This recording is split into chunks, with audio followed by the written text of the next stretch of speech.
Moi et ma maison, nous servirons l'Éternel. Du livre de Josué, chapitre 24, verset 15.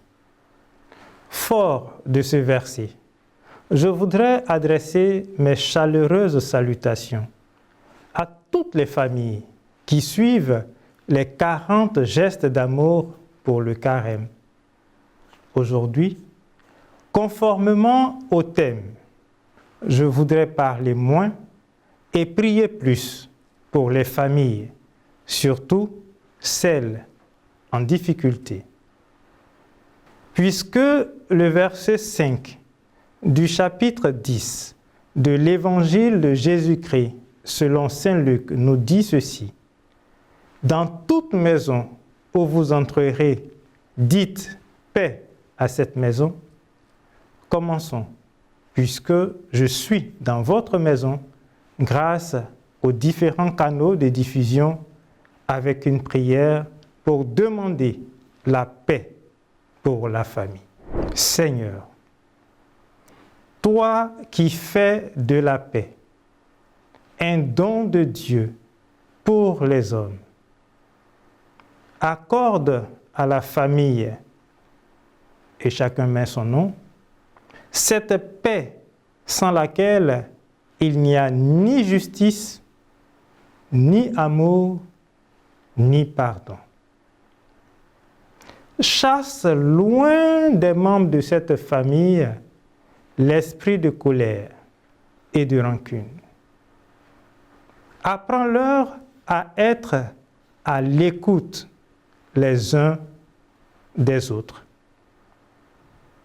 Que leur maison soit un havre de paix au milieu des tensions de ce monde.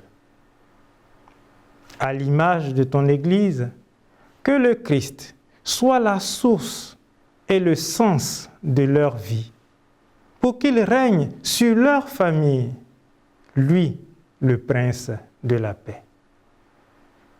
Pour cela, apprends-leur, Seigneur, à être assez maîtres d'eux-mêmes pour ne pas imposer aux autres la fatigue et la mauvaise humeur qui viennent de l'extérieur. Accorde à chacun d'eux un cœur qui comprenne, une oreille qui écoute, une main qui aide. Qu'en désamorçant les conflits, la paix est toujours le dernier mot entre eux. Que tous ceux qui viennent dans cette famille fassent l'expérience de la paix qui vient de toi.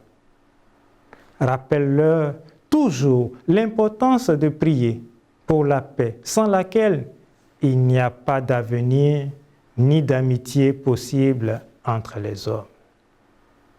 Offre aux enfants, par l'exemple de l'unité et de pardon des parents en famille, l'expérience de la paix qui fera d'eux des témoins confiants et unifiés. Amen, amen, amen.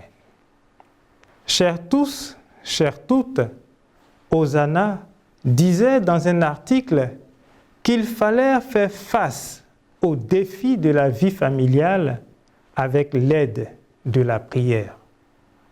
Pour lui, la vie de famille est source de grande joie, mais aussi de difficultés, de drames parfois, de défis toujours. Elle est le premier endroit où nous devons apprendre à accepter l'altérité, à accueillir l'autre, où nous sommes invités à nous donner et à nous trouver.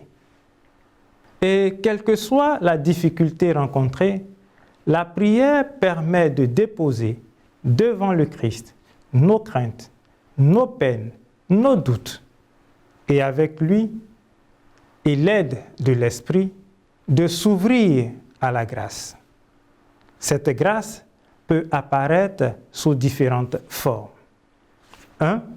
Sous la forme d'un apaisement face à nos peurs ou dans des situations instables, dans des contextes économiques et sociaux difficiles, nous pouvons prier le Seigneur afin qu'il protège notre famille, nos enfants, pour nous abandonner avec foi et espérance à sa bonne providence. Cette grâce peut apparaître sous la forme d'un chemin de réconciliation face à des tensions, des déchirures, des brouilles. C'est clair, il n'est pas simple de demander pardon ou de pardonner, mais nous pouvons prier le Dieu de toute miséricorde de nous en donner la force et la chance. C'est en effet une nouvelle vie qui s'ouvre ainsi à nous. 3. Se manifester sous la forme d'un soutien spirituel pour celui ou celle que nous aimons. Le jour du mariage, le couple est confié à Dieu à travers la prière des époux. Chaque jour étant une occasion de redire oui, chaque jour devient une occasion de prier pour sa femme ou pour son mari. 4e mode d'expression de la grâce, sous la forme d'une libération face à un passé familial parfois lourd qui continue à peser sur plusieurs générations. Il existe des prières de délivrance et de guérison pour arriver à soigner ces blessures enfouies qui continuent à causer des souffrances. Aucune situation, si ancrée soit-elle, n'est une fatalité. Comprenons que dans toutes les familles, à certains moments, il arrive que des querelles ou des incompréhensions provoquent des déchirures et perturbent la cohésion familiale. C'est alors que nous sommes invités à prier pour ces familles, puisque la Bible nous assure encore que Dieu est pour nous un refuge, un appui, un secours qui ne manque jamais dans la détresse. Psaume 46, 1. C'est lui qui restaure, c'est lui qui console, c'est lui qui garde en paix les familles. Parallélisme des formes à respecter, achevons notre rendez-vous de ce jour avec une prière, mais cette fois-ci à la Vierge Marie pour les familles. Ô Marie, Mère très aimante de Jésus, entourez chaque famille de votre maternelle affection. Qu'elle soit un lieu authentique d'amour, de prière, de partage, d'accueil et de paix. Révélez à chacune d'elles sa vocation missionnaire en témoignant de la joie de l'Évangile.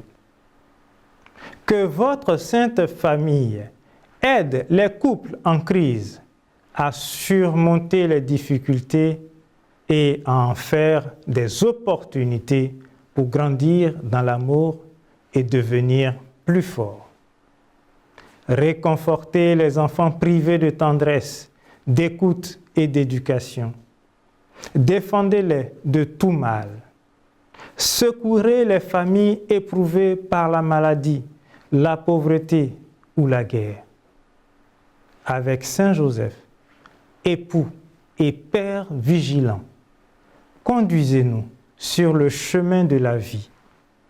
Obtenez-nous grâce, miséricorde et courage pour accomplir chaque jour la volonté d'amour du Père. Amen, amen, amen.